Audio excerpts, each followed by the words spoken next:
안녕하세요. 네오 ITTV입니다. 오늘은 AI 트랜스포메이션, AI에 대한 혁신이죠. AI 전환, 그리고 이 AI 확산, 그리고 이것이 앞으로 우리 경제에 어떤 영향을 미치는지 이런 부분에 대해서 한번 이야기해 보도록 하겠습니다. 이 자료는 정보통신정책연구원에서 IT 이슈를 주기적으로 발간하는 보고서고요.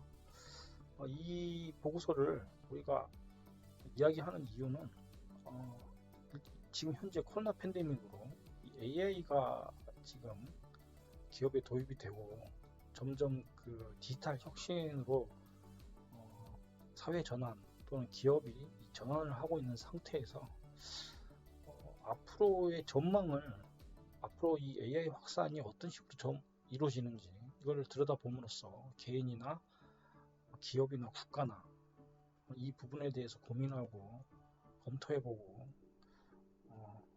우리의 삶에 또 어떤 영향을 미치는지 알아볼 필요가 있기 때문입니다. 지금 이 코로나19로 이 디지털 기반의 산업 혁신이 이루어지고 있습니다.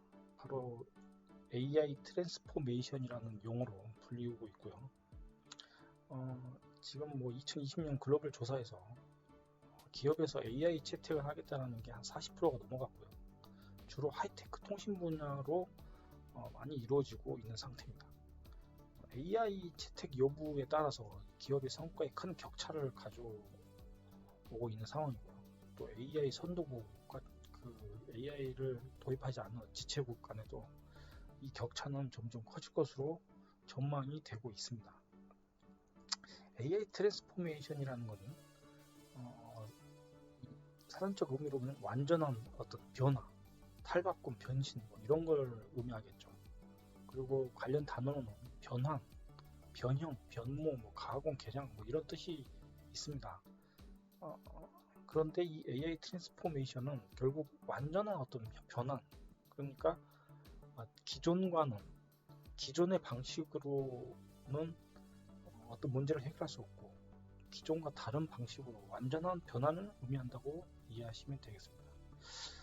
결국은 이거를 하는 이유는 바로 이 AI 기술을 활용해서요. 모든 거를 변형을 해서 결국에는 이 경쟁 우위를 갖추겠다는 게 그 목적이 되겠고요. 이런 AI가 결국 이 디지털 트랜스포메이션의 어떤 한 일부분이라기보다는 어떤 확장을 의미하는 그런 의미로도 또 해석을 하는 그런 시각도 있습니다. 어떤 이 디지털 프로세스를 기업이 도입한 다음에 보통은 이 프로세스나 어떤 인텔리전스를 개선함으로써 이런 단계를 밟아서 갑니다. 그리고 또한 자동화 수준뿐만 아니라 어떤 프로세스 효율성을 개선하는 바로 이러한 단계를 밟아가죠. 이런 디지털 AI 트랜스포메이션은요, 결국에는 모든 측면에서 영향을 미친다고 이해하시면 되겠고요. 이제 이 분야에서 선도하는 게 바로 구글이죠. 구글은 자기들 스스로가 우리는 AI 기업이다. AI가 우선이다. 이렇게 자기들이 얘기를 하고 있습니다. 실제로 구글은 AI 관련해서 굉장한 논문을 발표하고 있고요. 또 개발자들을 자신들의 생태계로 끌어들이고 있습니다. 대표적인 게 텐서플로우라는 API를 공개한 것이고요. 또는 자기들이 클라우드 서비스를 무료로 제공해서 이런 AI 기술들을 사용하게끔 그렇게 하고 있죠. 물론 일정 부분 무료 기간이 끝나면은 이제 유료로 전환됩니다. 이런 AI 관련 AI를 이런 디지털 트랜스포메이션의 하나의 수단으로 지금 바라보고 있고요. 기존에는 이 빅데이터나 이 빅데이터 분석 이게 이제 어떤 디지털 트랜스포메이션의 어떤 첫 번째 유행이었습니다. 하지만 이제는 2차 유행으로 AI가 이런 디지털 트랜스포메이션을 주도한다고 이해하시면 되겠습니다. 이런 AI 채택이 그런데 이런 AI 채택이 이런 AI 어떤 혁신, 트랜스포메이션을 반드시 보장하는 건 아니고요. 이러한 AI 트랜스포메이션을 이루기 위해서는요, 이 5가지가 전제가 필요합니다. 이게 이제 AI 성숙도라고도 하는데요. 이 5가지 차원의 어떤 전제 조건이 있는데, 첫 번째가 전략이고요. 그다음 데이터가 가장 중요한 거고요. 그다음 기술, 그리고 인재, 바로 거버넌스, 이 5가지 요소가 결합이 돼야 되고요. 이 중에 하나라도 진전이 없다면은 AI 트랜스포메이션은 전환하기 힘들죠. 그리고 이러한 5가지 차원들은 각 단계를 거쳐서 도달하게 되는데, 첫 번째로는 탐색 단계를 거치는 거고요. 즉 기술을 검토하고 이 기술을 도입하기 위한 기획하는 그런 단계로 이해하시면 되고, 그다음에 실험 단계에서는 실제로 이 기술이 우리 기업이나 조직에 어떤 도움이 되는지 이제 검증하는, 실험해보는 그런 단계고요. 그리고 그게 검증이 끝나고 어떤 전략으로 결정이 되면 이걸 이제 공식화하게 되고, 결국에는 AI 솔루션이나 AI 제품을 도입해서 자신들의 조직에 최적화시키는 바로 이러한 단계를 거쳐서 결국에는 트랜스포메이션, 이런 변환 단계, 이런 단계를 거쳐야만 가능하다는 거고요. 이러한 그 기업의 AI 채택 현황을 보면 거의 40% 이상으로 이러한 AI를 채택을 하고 있다, 이렇게 지금 조사가 되고 있고요. 최소한 기업의 약 절반이 어떤 특정 비즈니스에 1개 이상의 AI 툴을 채택을 했다, 이렇게 지금 조사가 되고 있습니다. 유럽도 마찬가지고요. 40% 집계되고 있고요. 이런 AI 채택률을 보면 아시아 태평양, 아시아 쪽이 굉장히 평균 이상으로 굉장히 높고요. 그다음 뭐 인도, 그다음에 이제 북미 이렇게 지금 되고 있고요. 라틴 아메리카가 가장 낮죠. 예, 아무래도 경제적 이유 때문에 가장 그런 부분들이 있겠고요. 하이테크 산업이 이쪽에는 발달하지 못했기 때문에 그런 걸로 보입니다. 이러한 AI 도입이 가장 활발한 곳이 바로 이 하이테크 통신 쪽이고요. 이쪽은 보시는 바와 같이 채택률이 굉장히 높습니다. 하이테크 쪽은요. 왜냐하면 이쪽은 바로 많은 데이터를 확보할 수가 있고요. AI가 도입을 했을 때 즉시 효과가 나는 바로 그런 분야이기 때문이죠. 예를 들어서 이런 자동차나 어떤 조립 산업 쪽은요, 굉장히 AI 채택률이 높고요. 금융 서비스나 하이테크 통신 산업 쪽에서는 서비스 운영 업무 쪽으로 굉장히 AI 채택률이 높습니다. 산업별 업무 정으로도 보면요, 이 AI 채택이 바로 이런 서비스 분야, 금융, 그다음 하이테크 통신 분야, 그다음에 어떤 하이테크 서비스 개발 분야, 이런 분야로 많이 채택되는 것을 보실 수가 있습니다. 그리고 이런 AI 기술들은요, 이 머신러닝 기술, 그리고 로봇 프로세스 자동화, 컴퓨터 비전 순서대로 채택이 많이 되고 있습니다. 자세히 보시면 다 어떤 AI가 가장 잘 어떤 역할을 잘 할 수 있는 그런 분야입니다. 그래서 이런 쪽 분야에 이런 기술을 가지고 대체될 수 있다는 그런 분야에서 일하신다면 굉장히 위험한 거고요. 본인의 위치가 위험하다고 볼 수 있겠고요. 이런 제조와 유통이 큰 역할을 담당하는 산업에서 가장 크게 채택이 되고 있습니다. 그래서 보시면 다 단순 반복적인 업무들, 그 다음에 인지 분야, 바로 이런 분야 쪽에 이 AI 채택률이 굉장히 높다는 걸 볼 수가 있습니다. 그리고 이런 자인어 처리 기능이 어떤 텍스트 형태로 어떤 고객 또는 운영 데이터가 많은 업종, 바로 이런 분야에서도 채택률이 높습니다. 보시면 비즈니스 법률, 전문 서비스, 금융 서비스, 헬스케어, 제약, 그다음 하이테크 통신, 바로 이런 분야거든요. 이런 분야에서 일하시고 계신다면 앞으로 10년 내로 자신들의 일자리가 사라질 가능성이 굉장히 높습니다. 그리고 이 기업들이 AI를 도입할 때 이 아웃소싱을 많이 합니다. 그래서 대부분 소프트웨어를 즉시 사용할 수 있는 이런 소프트웨어를 구매하고요. 또는 외부의 공급자를 갖다가 고용을 해서 AI를 도입하는 그런 형태로 진행을 하고 있습니다. 대기업은요, AI 솔루션을 사내에서 개발할 능력이 되기 때문에 바로 이렇게 대기업은 자기들이 직접 개발하고 있는 상황이고요. 한국은 지금 K자 회복이라고 지금 계속 얘기를 하고 있죠. K자 회복. K자 회복이라는 것은 바로 이런 거죠.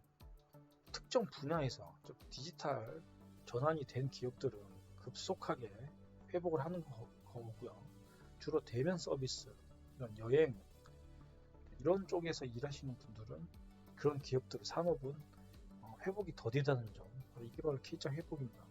그래서 특정 부분은 성장을 재개할 것이고요.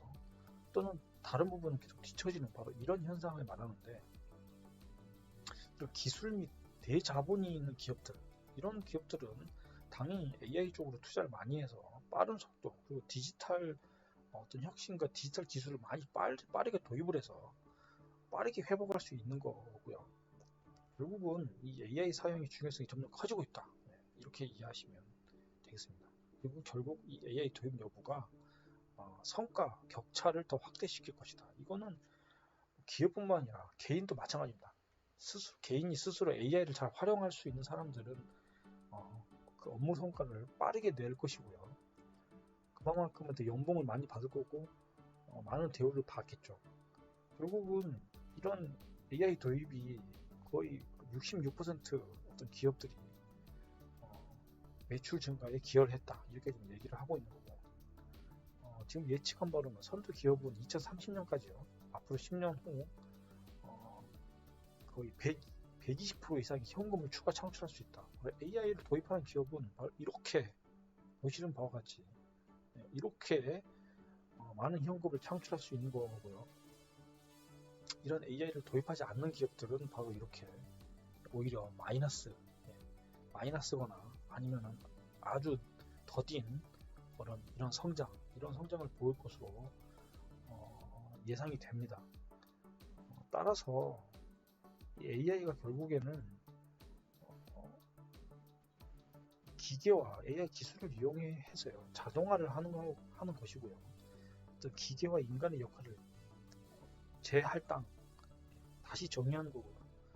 지출의 효율성을 또 제고시켜가지고 이런 간접비를 갖다가 절감하기 때문인 거죠. 그렇기 때문에 이런 간접비를 절감함으로써 그만큼 현금을 더 창출할 수 있는 것이고요. 또한 AI를 통해서 자동화를 통해서 더 많은 비즈니스 기회를 가질 수밖에 없기 때문인 거죠. 2030년까지 전 세계 GDP에 약 13조 달러를 기여한다고 맥킨지가 얘기를 하고 있습니다. AI 선도국은요, 결국 거의 20에서 25% 어떤 경제적 이득을 추가로 얻는 데 반해서 이런 개발도상국들은 5에서 15% 정도밖에 어떤 경제적 이익을 얻을 것이다. 지금 이렇게 맥킨지는 또 예측을 하고 있습니다. 이런 코로나19 영향을 받듯이 어떤 위기 상황이 벌어졌을 때 그런 위기를 빠르게 극복하는 사례들이 우리는 과거에도 많이 봤습니다. 2003년도 사스를 봤을 때 이때 전자상거래 기업이 폭발적으로 성장했습니다. 그 대표적인 게 알리바바, 징동닷컴이라는 이런 중국 기업이 대표적이고요. 그 다음 2008년도, 9년도 그 글로벌 금융위기 때 이때도 이 디지털 운영 모델로 선회했던 이런 기업들은 오히려 주주 가치가 크게 높아졌습니다. 마찬가지로 이러한 경기 침체나 이런 매출 경기 침체를 글로벌 경기 침체 기간 동안에도 이런 매출과 이윤이 증가한 기업들은 항상 있었다. 그런 기업들이 한 14%는 있었다. 그런 얘기고요. 앞으로는 바로 이런 AI 도입이 이 기업에 커다란 가치를 제공할 것이다. 이렇게 예측을 하고 있는 거고요. 결국은 그런 가치들은 인간의 업무를 갖다 AI가 대체를 하고 사물을 인식하는 어떤 첨단 로봇을 도입함으로써 바로 이런 가치를 만들어지는 거고요. 또는 AI 기반의 어떤 플랫폼, 이런 플랫폼들 도입을 통해서 효과적으로 시뮬레이션을 한다거나 또는 어떤 온 디맨드, 주문형 노동 형태로 빠르게 전환하는 바로 이런 기업들이 바로 커다란 혜택을 본다고 볼 수 있겠습니다. 대표적으로는 한국으로서는 어떤 배달의 민족이라든가 쿠팡이처 같은 어떤 그 플랫폼 기업들, 이 기업들은 더욱더 AI가 어떤 주문을 받고 배달을 이렇게 주문을 배달 업무 지시를 내리는 바로 그러한 시스템 도입으로 온 디맨드 형태의 어떤 노동 형태를 빠르게 전환된 것을 우리는 지금 현실에서 보고 있는 것이죠. 머신러닝과 이런 고급 데이터 분석, 바로 이런 걸 통해서 이런 기업들은 또 어떤 초개인화, 어떤 온라인의 고객한테 맞춤형 또 소비 패턴을 AI가 패턴을 데이터를 이용해서 소비 패턴을 감지해서 고객이 원할 만한 그런 물건들을 맞춤형으로 제공하는 바로 초개인화, 그런 서비스를 이런 AI를 도입함으로써 이런 거를 가능하게끔 만들 수 있다는 겁니다. 그래서 결국 이런 AI에 대한 활용 이점은 바로 이렇게 굉장히 많은 분야에서 또는 많은 어떤 혁신으로 이루어질 수 있는 것이고요. 활용 사례는 이런 디지털 컨트롤 타워 또는 경영 의사결정을 지원한다거나 실시간으로 어떤 밸류 체인 이런 것들을 최적화시킨다거나 또 인력을 갖다가 다시 재배치한다거나 어떤 실시간으로 생산 계획을 세운다거나 이런 거를 커스터마이징, 즉 맞춤화한다는 바로 이런 점에서 AI가 활용이 된다면 굉장한 혁신을 이뤄낼 수가 있다는 거고요.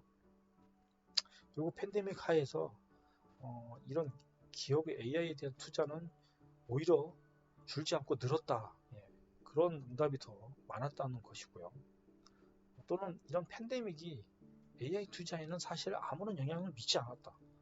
왜냐하면 어차피 팬데믹이 아니더라도 이런 AI 투자는 계속 이루어질 수밖에 없는 상황인 거죠. 업종별로 보면요, 헬스케어나 제약, 자동차, 어떤 조립 산업에서 이런 투자가 굉장히 늘었고요.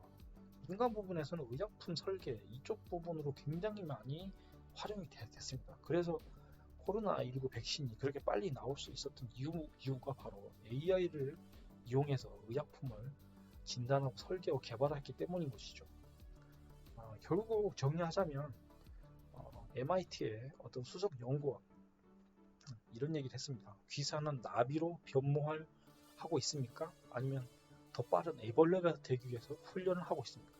결국 AI 트랜스포메이션을 아주 짧고 강하게 한마디로 표현해야 하는 것인데요. 결국엔 이 의미는 어떤 기업이나 개인이 단순히 점진적인 발전을 할 것이냐 아니면 아예 어떤 혁신적인 변화를 할 것이냐의 문제를 선택하는 그런 질문으로 이해하시면 되겠습니다. 그래서 결국은 이런 혁신을 하기 위해서는 AI 이걸 통해서 이런 혁신적 변화를 해야 된다는 거죠. 그래서 AI 역할은 더 중요해지고요. AI 활용 역량이 확보가 더 중요해졌고요. 기업이나 개인이나 AI에 대한 관심 그리고 이 AI를 다룰 수 있느냐 없느냐로 앞으로는 엄청난 이런 경제적 격차가 벌어질 거라는 것은 자명한 사실인 것이죠. 오늘은 여기까지 하겠습니다. 시청해주셔서 감사합니다.